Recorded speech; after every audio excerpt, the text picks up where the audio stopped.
Bubbles présente Philosophie des Wingmakers, organisation enseignante Lyricus, discours 2. Appelé le navigateur d'intégration. James, le créateur du matériel des Wingmakers, a traduit ce discours. Il est un de ces éléments significatifs dans les méthodes d'enseignement utilisées par les enseignants de l'organisation enseignante Lyricus, dont James est l'un des membres. Il est rendu disponible pour la première fois. Ce discours est un dialogue entre un enseignant et son élève, et il est consigné pour sa valeur instructive, ainsi, d'autres personnes peuvent les utiliser. Étudiant, est-ce que Dieu est un être physique? Enseignant, l'es-tu? Étudiant, naturellement. Enseignant, alors est-ce raisonnable de dire que Dieu l'est aussi? Étudiant, je ne sais pas. Enseignant, est-ce qu'un homme mort peut gouverner une ville? Étudiant, non. Enseignant, alors comment la source peut-elle gouverner le grand univers qui est à sa plus grossière expression une manifestation physique? Étudiant, la source habite un corps comme vous et moi. Enseignant, est-ce que quelqu'un sur la terre peut créer quelque chose de plus magnifique que leur instrument humain? Étudiant, je n'ai aucun exemple à vous présenter. Enseignant, donc, dans ce monde, l'instrument humain est la plus haute expression matérielle. Étudiant, je crois. Enseignant, et peu importe ce que l'humain crée, sa création est moins magnifique que lui. Étudiant, à moins que ce ne soit un enfant. Enseignant, et qui sont les enfants de la source? Étudiant, nous le sommes. Enseignant, non. Les humains sont nés des milliers de générations après la source. Qui fut le premier enfant ou la première création de Dieu? Étudiant, je ne sais pas. L'intelligence de la source ou l'esprit? Enseignant, l'intelligence de la source n'est pas une création de Dieu, elle est la mobilité et la présence de Dieu. Étudiant, alors j'ai bien peur de ne pas savoir. Enseignant, lorsqu'un nuage apparaît dans le ciel, c'est parce que des spécifiques sont apparus. Il est visible dans le ciel, mais il ne lui ressemble pas, ni par sa couleur, sa hauteur, sa texture ou son envergure. Et encore là, il n'est pas plus exact de dire que le nuage est un enfant du ciel. Étudiant, je suppose, mais quel est le rapport avec le corps physique de Dieu? Enseignant, imagine que la source est le ciel, et que le corps physique de la source est le nuage. Étudiant, donc le premier enfant de Dieu fut son corps physique. Enseignant, oui. Étudiant, la source a créé les conditions nécessaires à la manifestation de sa contrepartie physique afin de gouverner l'univers physique. Alors lequel est apparu en premier, l'univers physique ou l'expression physique de Dieu? Enseignant, élisez-vous un président avant d'avoir une nation? Étudiant, certes, je vois. Il est vrai que nous avons été créés à l'image de Dieu. Enseignant, il existe des archétypes génétiques qui résident à l'intérieur de la manifestation physique de Dieu, et ces archétypes sont les 7 déploiements. Étudiant, donc il existe 7 manifestations de Dieu. Sont-elles toutes physiques? Enseignant, elles peuvent être appelées à se matérialiser à volonté, mais Dieu apparaît à chacun de ses descendants de manière à être reconnu comme leur Père. Étudiant, faites-vous référence aux 7 races souches de la terre? Enseignant, non. Les 7 races de l'humanité font partie de la plus ancienne lignée génétique de l'univers dont la Terre est une composante infinitésimale. Je fais référence aux 7 archétypes génétiques qui résident à l'intérieur des 7 tribus de lumière étant connues comme la race centrale. Ils sont quelquefois appelés Elohim, les lumineux ou les Wingmakers. Étudiant, vous dites que ces êtres sont séparés en 7 groupes génétiques. Enseignant, le grand univers est constitué de 7 univers, et chacun d'eux converge vers la région centrale du grand univers. c'est dans cette région que les 7 manifestations physiques de la source habitent, chacune étant un archétype de l'instrument humain conçu pour la destinée de son univers. Étudiant, êtes-vous en train de dire qu'il existe 7 versions de Dieu? Enseignant, il n'y a qu'un seul Dieu, mais il existe 7 instruments humains chacun ayant différents attributs et capacités qui abritent le Dieu unique. Notre univers est associé au 7e archétype, et c'est cette expression de la source qui interagit avec notre univers et le gouverne. Étudiant, est-ce que les 7 univers sont identiques? Enseignant, les mondes physiques sont identiques du point de vue matériel, mais les formes de vie qui les peuplent possèdent des capacités génétiques, des formes et des expressions différentes, chacune basée sur l'archétype de la source. Étudiant, un instrument humain du premier univers ne serait pas semblable à un instrument humain des 6 autres univers. Enseignant, exactement. Étudiant, mais n'est-ce pas également vrai à l'intérieur même de notre univers? Tous les humanoïdes ne se ressemblent pas. Enseignant, ce n'est pas une question d'apparence. Vous êtes identique aux chimpanzés à 99% génétiquement parlant et vous considérez votre apparence, sans aucun doute, différente. Étudiant, ce que vous suggérez est que toutes les formes de vie humanoïdes, sans égard à leur localisation dans notre univers, sont génétiquement liées au 7e archétype de la source. Enseignant, exactement, mais tu peux inclure une large variété d'autres formes de vie également. En d'autres termes, il n'y a pas seulement l'instrument humain. Étudiant, alors dans les 6 autres univers, chacun possède son propre archétype abritant Dieu, et les formes de vie de ces univers se conforment à cet archétype au moins du point de vue génétique, si ce n'est pas en apparence. Est-ce bien cela? Enseignant, oui.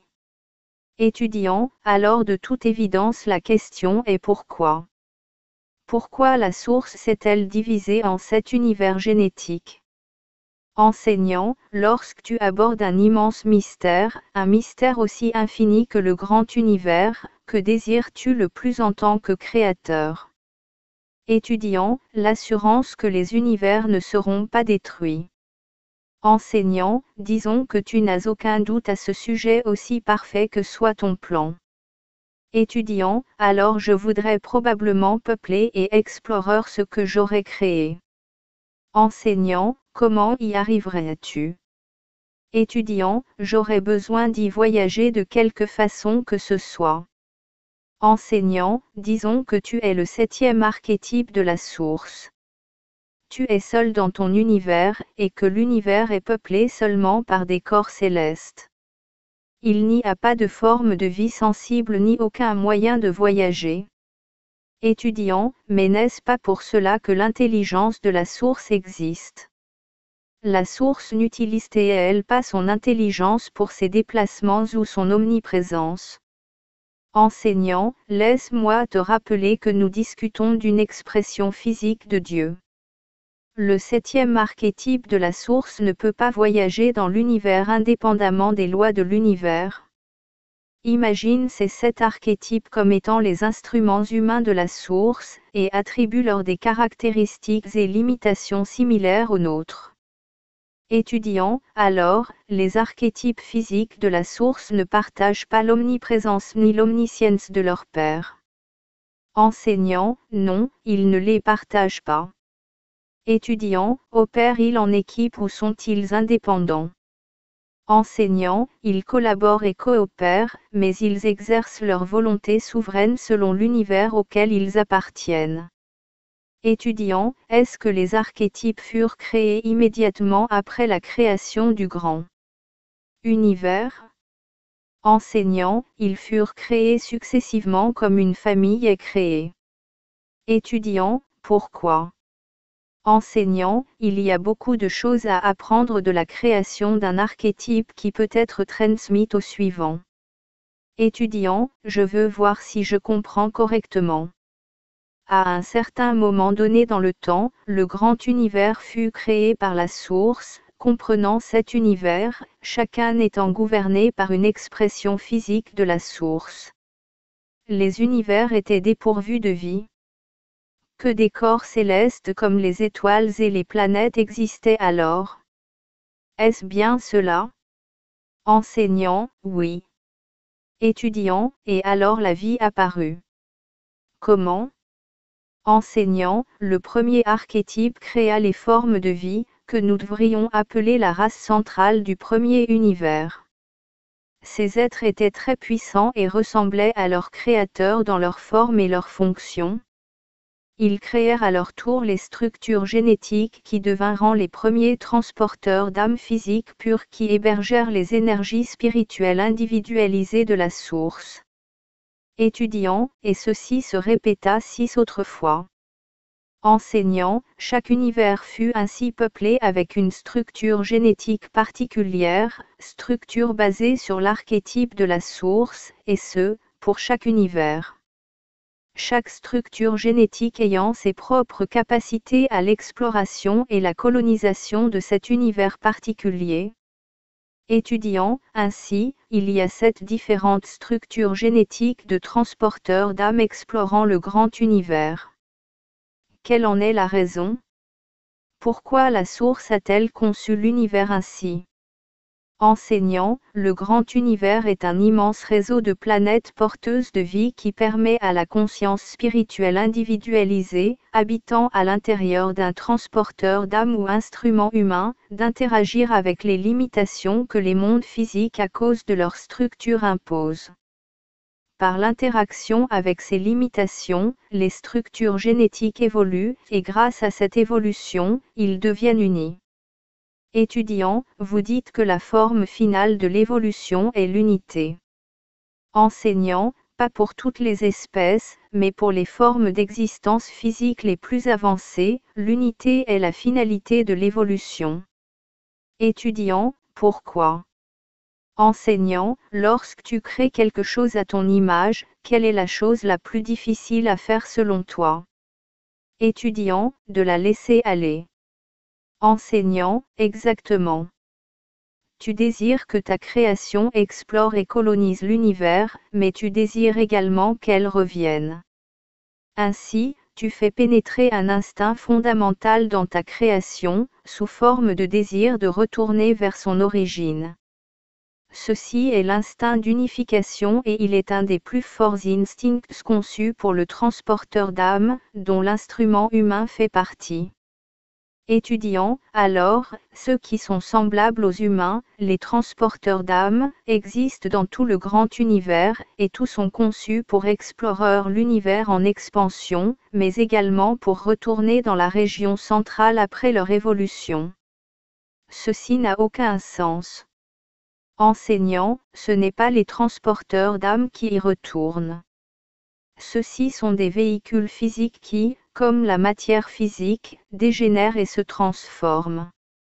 Le seul à ne pas dégénérer ni à se transformer est le navigateur d'intégration à l'intérieur du transporteur d'âme. Il demeure éternel, et à l'intérieur de l'élément spécifique qu'est l'humanité, il est conçu pour retourner vers son origine. Étudiant, où se situe la ligne entre la source et les autres formes de vie? Enseignant, que veux-tu dire? Étudiant, est-ce que les archétypes sont séparés de la source? En d'autres termes, ont-ils leur propre identité ou s'identifient-ils à la source? En est-il ainsi pour la race centrale? Enseignant, la source contient 5 anneaux de vie. Au centre se trouve la conscience de la source. Partout, existe l'intelligence de la source. Entre eux, il y a 3 anneaux de vie, les 7 archétypes de la source, la race centrale et l'essence spirituelle individualisée ou, si vous préférez, le navigateur d'intégration. Étudiant, et chacun de ces anneaux de vie retire leur identité de la source. Enseignant, oui. Étudiant, ce que vous dites vraiment c'est que toutes ces formes de vie sont faufilées entre elles, en une conscience unique. Enseignant, pas plus qu'une famille n'est une seule conscience. Étudiant, sont-elles séparées? Enseignant, elles sont séparées et unies. Étudiant, comment? Enseignant, les 5 anneaux de vie sont des formes de conscience distinctes. À l'état informe, chaque anneau de vie est conscient de son union, de son but, de sa parenté naturelle avec les autres. Dans les mondes physiques, où la conscience est exprimée à travers un transporteur d'âme centré sur la tridimensionnalité, elle est une conscience amoindrie de cette connexion. Ainsi, elle est séparée ou unie, dépendamment dans quel état de conscience l'entité est centrée. Étudiant, donc vous dites que même les archétypes de la source, depuis qu'ils ont un corps physique, opèrent dans le monde tridimensionnel sans un fort sentiment de connexion à la source. Cela me semble difficilement possible. Enseignant, personne dans la race centrale ne prétend connaître le degré de capacité amoindrie des archétypes de la source à se rappeler leur vibration source. Cependant, ceux-ci sont très conscients du comment, les transporteurs d'âme de la substance tridimensionnelle, créent la condition de séparation dans laquelle le rappel divin est réduit à un degré tel que l'entité se considère séparée de la source, et par conséquent, de ses capacités. Étudiant, séparé des capacités de la source. Enseignant, si tu crois que tu es une fourmi, en quoi diffère ton comportement de celui d'un aigle? Étudiant, mais une fourmi n'est pas un aigle. Enseignant, mais le navigateur d'intégration est la source. Si la fourmi était un aigle dans tous ses aspects sauf dans sa forme, l'aigle ayant les capacités de la fourmi perdrait lentement ses capacités à voler, ses caractéristiques physiques, mentales et émotionnelles en entier changeraient. Son transporteur d'âme dégénérerait littéralement. Étudiant, nos corps provoquent la dégénérescence de nos âmes. Enseignant, non. Notre sentiment de séparation d'avec notre vibration source incite notre instrument humain à demeurer dégénéré. La dégénérescence est déjà active, elle est simplement perpétuée. Étudiant, alors l'objectif est d'éveiller cette vibration source et de débuter la réunification avec la divinité, ce qui incite l'instrument humain à évoluer dans la direction du navigateur d'intégration. Enseignant, si tu veux allumer un feu, de quoi as-tu besoin? Étudiant, du bois sec, l'embrasement et beaucoup de travail pour générer suffisamment de chaleur pour la combustion de l'embrasement. Enseignant, et lequel est le plus important parmi ceux-ci? Étudiant, je suppose que c'est l'embrasement. Enseignant, peux-tu allumer un feu sans un de ces éléments? Étudiant, non. Enseignant, en es-tu certain? Étudiant, je pourrais allumer un feu avec l'embrasement, mais sans le bois sec, il ne durera pas longtemps. Enseignant, alors, ne sont-ils pas tous importants? Étudiant, oui. Enseignant, et si j'avais toutes les composantes importantes pour allumer un feu, mais que je n'avais aucune expérience, serais-je capable d'en allumer un? Étudiant, probablement pas. Enseignant, même si quelqu'un me donnait toutes les composantes, je pourrais ne pas savoir quel est l'objectif de créer un feu. N'est-ce pas? Étudiant, oui. Enseignant, donc nous pouvons ajouter la connaissance expérimentale à nos composantes critiques. Étudiant, oui. Enseignant, et si je n'avais pas vu la nécessité d'allumer un feu? Étudiant, je vois. Vous avez également besoin d'une raison ou d'un désir. Enseignant, oui. Le désir et l'objectif sont importants. Étudiant, je conviens que nous pouvons les ajouter à notre liste extensible. Enseignant, et si nous étions dehors, qu'il pleuve et que notre embrasement s'humidifie? Étudiant, je comprends. Les conditions doivent être idéales. Enseignant, ainsi, les conditions sont aussi importantes. Étudiant, oui, mais où allons-nous avec ce raisonnement? Je ne comprends pas en quoi cela s'applique à ma question à propos de l'évolution du navigateur d'intégration. Enseignant, ta question est simplifiée à l'extrême. L'équation de l'évolution est si complexe qu'elle est invisible à l'intellect de l'instrument humain. Ce n'est pas simplement la réunification avec la vibration source ou fragment divin qui attire le navigateur d'intégration à sa divinité et à réaffirmer ses capacités en tant que réplique de la source. Cette équation comporte des milliers et des milliers d'éléments critiques emballés de manière cohérente et soigneusement orchestrée. Je te demande de t'en souvenir. Étudiant, mais n'est-ce pas nécessaire de simplifier de manière à rendre le sujet intelligible? Comment quelqu'un peut-il répartir également ces facteurs et ainsi avoir une discussion intelligente? Enseignant, voilà où je veux en venir. Tu ne le peux pas. Étudiant, donc nous ne pouvons même pas en discuter. Enseignant, non, pas avec un degré de précision. Les circuits évolutifs dépendent de systèmes complexes, et ces systèmes sont si immenses et à multiples facettes que les mots lorsqu'utilisés pour les décrire ne servent qu'à désigner un élément, et cet élément n'est jamais par lui-même assez puissant pour catalyser ou mobiliser la voie évolutive. Étudiant, alors qu'est-ce qui le permettrait? Enseignant, si tu avais un ami magique qui serait infaillible dans ses jugements, qui prendrait de parfaites décisions parce qu'il verrait clairement la destination de la source et ainsi saurait comment cheminer afin d'atteindre l'union avec Dieu. Que ferais-tu avec cet ami? Étudiant, je l'écouterais. Je lui demanderais de me guider et de m'indiquer les directions à suivre. Je le suivrai d'aussi près que je le pourrais. Enseignant, même s'il te conduisait jusqu'à une falaise et qu'il sautait. Étudiant, certes, si je croyais réellement que son jugement était infaillible comme vous le dites, oui, je le suivrais même s'il sautait. D'une manière ou d'une autre, si je le suivrais c'est parce que j'aurais confiance en lui. Enseignant, qu'arriverait-il s'il ne savait pas que tu le suivais et qu'il avait des capacités que tu n'aurais pas? Par exemple, il pourrait voler, mais que tu ne le pourrais pas. Étudiant, je suppose que j'aurais commis une terrible erreur en le suivant, ainsi je mourrais. Enseignant, donc le jugement de ton ami, aussi infaillible qu'il soit pour lui, te conduirait à ta perte. Étudiant, oui. Enseignant, alors, à qui ferais-tu confiance? Étudiant, à moi-même. Enseignant, et pourquoi? Étudiant, parce que je connais mes propres limites. Enseignant, alors, que crois-tu être le facteur mobilisateur de la voie évolutive de chacun vers l'intégralité et l'unité?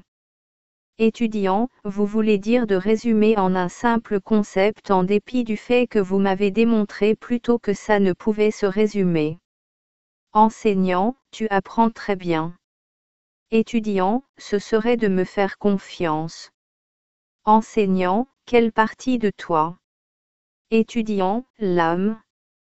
Enseignant, et pas le transporteur. Étudiant, bon, je devrais faire confiance à l'ensemble de ma personne. Enseignant, fais confiance aux parties et à l'ensemble.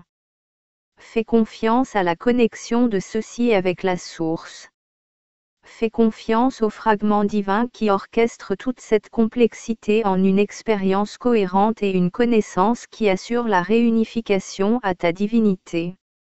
Fais confiance au processus évolutif défini par la source. Fais leur confiance avant tout, avant les voies externes, aussi infaillibles qu'elles puissent paraître. Fais confiance à ta connaissance de soi et à ton habileté à te guider dans la spirale ascendante de ton voyage. Étudiant, même si je ne suis qu'un étudiant. Enseignant, ne sommes-nous pas tous des étudiants? Étudiant, il y a ceux qui en savent plus que moi. Je ne crois pas que j'en sache suffisamment pour pouvoir me faire confiance. Comment puis-je triompher de ce doute? Enseignant, ce n'est pas quelque chose à vaincre. Si ce l'était, aurais-tu besoin de confiance? Étudiant, je suppose que non. Enseignant, lorsque tu en viens aux prises avec les fines distinctions d'un concept, tu parviens invariablement à un mur qui définit les limites de ta mémoire ou de ton expérience. Lorsque tu rencontres ce mur, il n'y a rien de mal à rechercher l'aide des autres, mais souviens-toi que tu es l'entité sachant le mieux quels sont tes besoins. Le mur que tu rencontres à ce moment-là est peut-être précisément ce dont tu as besoin. Étudiant, il semble alors que je doive devenir plus conscient de mes propres besoins et intérêts. Enseignant, tes besoins alimenteront ton évolution en tant que souverain intégral. Si tu as faim, ton estomac te le fera savoir. Si tu es fatigué, tu bâilleras et tes paupières deviendront désagréablement lourdes. Qu'est-ce qui pousse à évoluer jusqu'au souverain intégral? Étudiant, c'est une intéressante question. Je ne sais pas. Enseignant, qu'est-ce qui t'incite à rechercher ton soi supérieur? Étudiant, des questions sans réponse, je suppose. Ne pas savoir qui je suis, où je vais, ou pourquoi je suis ici. Enseigne, réellement. Des questions sans réponse t'éveillent aux intérêts de ton soi supérieur. Étudiant, je peux dire que, selon votre réponse, je n'ai répondu correctement. Alors qu'est-ce que c'est? Enseignant, c'est l'inspiration. L'inspiration provenant des maîtres spirituels qui sont venus avant toi. L'inspiration de la nature. L'inspiration des arts. Mais le plus important, c'est l'inspiration provenant du royaume du navigateur d'intégration en toi, dans ton instrument humain et qui enflamme inlassablement ton désir de se rappeler la réalité du fragment divin déposé en toi. Étudiant, comment puis-je reconnaître cette inspiration? Enseignant, ce n'est pas important de la reconnaître. Ce qui importe c'est de la ressentir et de l'accueillir, parce que c'est de cette façon que tu développes la confiance en soi et une connaissance de soi. Étudiant, existe-t-il des techniques pour sa réalisation? Enseignant, naturellement. Étudiant, quelles sont-elles? Enseignant, tu ne les as pas déjà inventées. Étudiant, je pensais que vous en connaissiez quelques-unes que vous pourriez me partager. Enseignant, je connais les miennes. Je ne connais pas les tiennes. Étudiant, sont-elles différentes pour chacun? Enseignant, je ne sais pas. Étudiant, comment avez-vous créé vos propres techniques? Enseignant, si tu veux établir une relation avec une personne que tu veux connaître, quelles sont les choses que tu ferais? Étudiant, je l'inviterai pour une conversation autour d'un thé, ou possiblement je lui écrirai une lettre d'introduction décrivant mon intention de la rencontrer. Enseignant, et si elle ne répond pas? Étudiant, je supposerai qu'elle est probablement trop occupée ou plus vraisemblablement, qu'elle n'est pas intéressée à me rencontrer. Enseignant, alors voilà le problème. Étudiant, quoi? Enseignant, l'instrument humain abandonne trop facilement lorsqu'il invite le navigateur d'intégration dans son monde. Étudiant, je pense que nous sommes tous sensibles au rejet. Enseignant, penses-tu qu'il soit possible d'être rejeté par les instruments divins de la source? Étudiant, je n'y ai jamais pensé auparavant. Peut-être. Enseignant, c'est impossible. Les instruments divins de la source sont toujours éveillés aux êtres priant sincèrement, et ne rejettent jamais l'offre d'étendre leur présence à l'intérieur de l'instrument humain d'une entité qui désire l'ascension à la conscience. Cela est une loi immuable de l'univers. Étudiant, y a-t-il une meilleure façon d'étendre cette invitation que par la prière? Enseignant, ce ne sont pas vos mots qui seront entendus. Ce sont vos sentiments et la pureté de leur intention.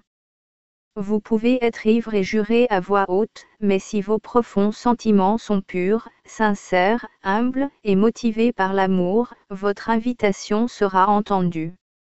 Dans le cas contraire, vous pouvez méditer pendant des journées entières, vous efforcer d'obtenir un caractère parfait et demander par un tranquille chuchotement d'un esprit clair, si vous êtes corrompu avec les intentions d'honneur et de fierté, votre invitation sera vraisemblablement déclinée.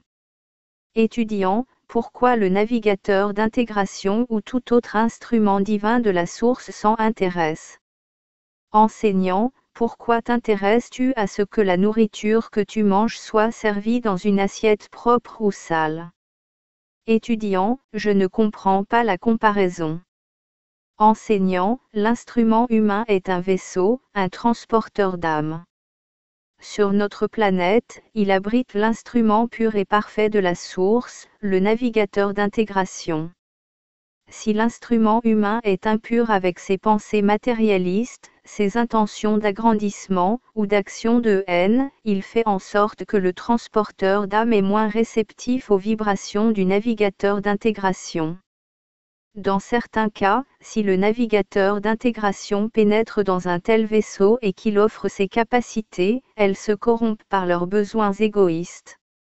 Étudiant, ainsi le navigateur d'intégration ne veut pas que ses capacités soient contaminées par un transporteur d'âme impur. Enseignant, ceci est partiellement vrai, mais il s'agit plutôt du fragment divin en toi qui choisit d'exposer ses énergies à un instrument humain qui l'invite à partager sa vision et sa compréhension. Une fois qu'il a été invité, il va surveiller la réponse de l'instrument humain face à sa présence. Si l'invitation est continuellement répétée, le fragment divin va se matérialiser en une conscience spirituelle infusant l'instrument humain à se diriger vers sa mission terrestre. Étudiant, il semble que le fragment divin prend le pouvoir. Est-ce bien cela? Enseignant, le fragment divin injecte la perspective divine dans l'instrument humain. Il permet au transporteur d'âme de devenir la vision de l'âme au service de la source. Ainsi, l'instrument humain se transforme. Étudiant, je comprends. Je pense que j'ai besoin d'un peu de temps pour démêler tout cela. Merci d'avoir partagé votre vision et de m'aider à comprendre. Enseignant, tu es le bienvenu.